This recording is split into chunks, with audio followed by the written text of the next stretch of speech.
Shalom mga kapatid, shalom. Isang pinagpalang Shalom mga kapatid, shalom. Isang pinagpalang araw ng linggo sa inyong lahat. Pagkatapos lang po namin mag-serve ng banal na misa, kumanta po kami. At ang aming mass presider ay si Reverend Father Meloy or Melchizedek Dilara. So, since World Vision Sunday ngayon, ay may gusto akong ibahagi sa inyo.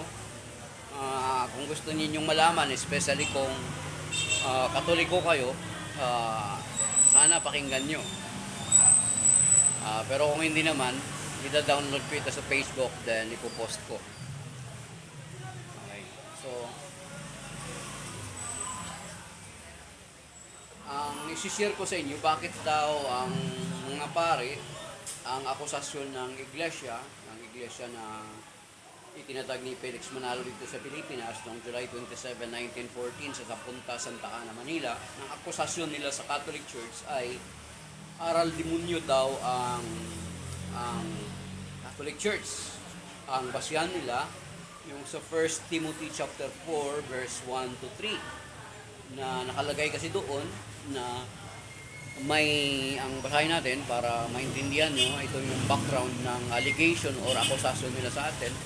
Kailangan alam natin ito. At ito yung pang-akit din, isa rin sa pang-akit nila na mga paliwanag para sabihin mali yung turo natin sa Catholic Church.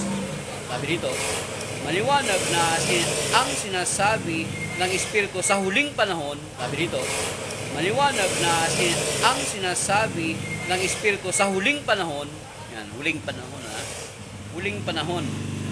Take note that, alalahanin nyo, that from the very beginning, ang mga Kristiyano ay Katoliko lang. Nagkaroon lamang ng ibang mga, from the very beginning, ang mga Kristiyano ay Katoliko lang.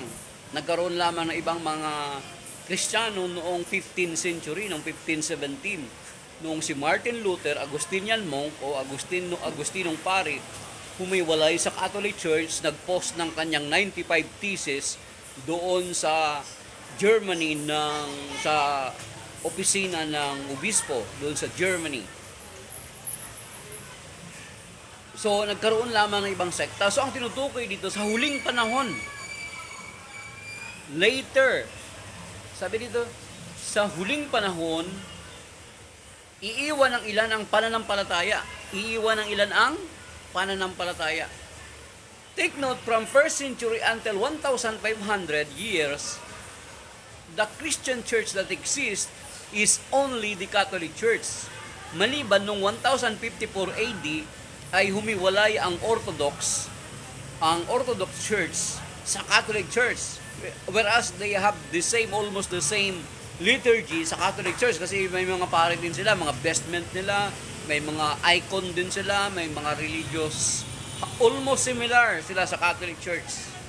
Nakita nyo, di ba? Pero yung mga pare nila may asawa. So 1054 AD. Pero nung panahon na yun, di ba? Bumagsak ang Constantinople. Siguro parang chastisement sa kanila ng Panginoon yun.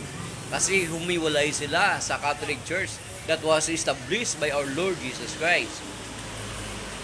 Sa huling panahon, so sino yung mga sakop ng huling panahon? Iiwan ng ilan ang pananampalataya. Sino ba yung umiwan ng pananampalataya? Name it. Lahat ng mga pundador ng sekta, saan ba galing? Una-una si Martin Luther. Saan ang galing? Sino ba yung umiwan ng pananampalataya? Name it. Lahat ng mga pundador ng sekta, saan ba galing? Una-una si Martin Luther. Saan ang galing si Martin Luther? Sa Catholic Church. Then, pagkatapos ni Martin Luther, himiwalay si Zwingli, si King Henry VIII, si John Calvin. Humiwalay din sa kanya. Then, and so on and so forth until now, more than 50,000 of denomination, sect and denomination are scattered around the world. Then, and so on and so forth until now, more than 50,000 of denomination, sect and denomination are scattered around the world. Hindi lang siya magka-disgusto doon sa kanyang pastor, magtatayo siya ng sariling sekta niya. Yan ang nangyayari. Hindi lang siya magka-disgusto doon sa kanyang pastor, magtatayo siya ng sariling sekta niya. Yan ang nangyayari. As a matter of fact, yung pinanggalingan ko na baptist, magtatayo siya ng sariling sekta niya. Yan ang nangyayari. As a matter of fact, yung pinanggalingan ko na baptist sa Santo Niño, South Cotabato, ang kwento, mismo ang nagkwento noon, yung kapatid ko na pastor, baptistang pastor, may pastor. Yung pinanggalingan ko na baptist sa Santo Niño, South Cotabato, ang kwento, mismo ang nagkwento noon, yung kapatid ko na pastor, baptistang pastor, may pastor akong kapatid, okay? Galing ako sa baptist. Yung si Pastor Dumalaog, sabihin ko lang yung apelyido, Pastor Dumalaog, tumanda na, since tumanda na, ang nangyari daw, sabi ng kapatid ko, kinuwento ng kapatid kong pastor, umiwalay din yung anak niya, nagtayo ng sarili. Kasi siguro matanda na, di ba? Matanda na, ang nangyari daw, sabi ng kapatid ko, kinuwento ng kapatid kong pastor, umiwalay din yung anak niya, nagtayo ng sarili. Kasi siguro matanda na, di ba? Ulit-ulit ako minsan yung preaching, siguro umiwalay, nagsarili. Baka hindi pa sa kanya ipinamana ang simbahan. Kaya nagtayo siya.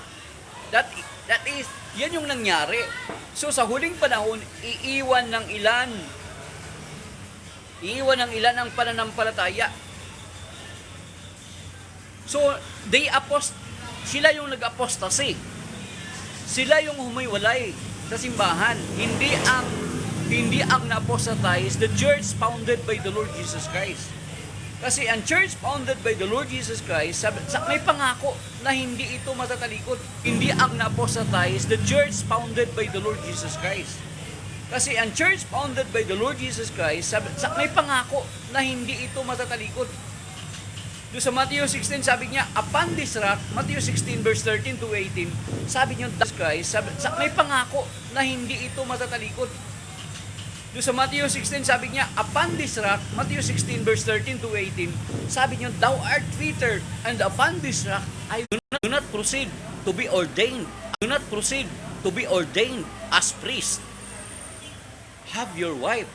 Kaya kung babasahin nyo sa 1 Corinthians chapter 7, sinasabi doon na si Saint Paul walang asawa. Basahin nyo doon. Sabi niya, sa hirap ng buhay ngayon, hindi ko na babasahin doon sa hirap ng buhay ngayon, mas gusto ko sa inyo na huwag kayo mag-asawa. Sinabi ni Saint Paul doon, basahin niyo yung buong 1 Corinthians chapter 7.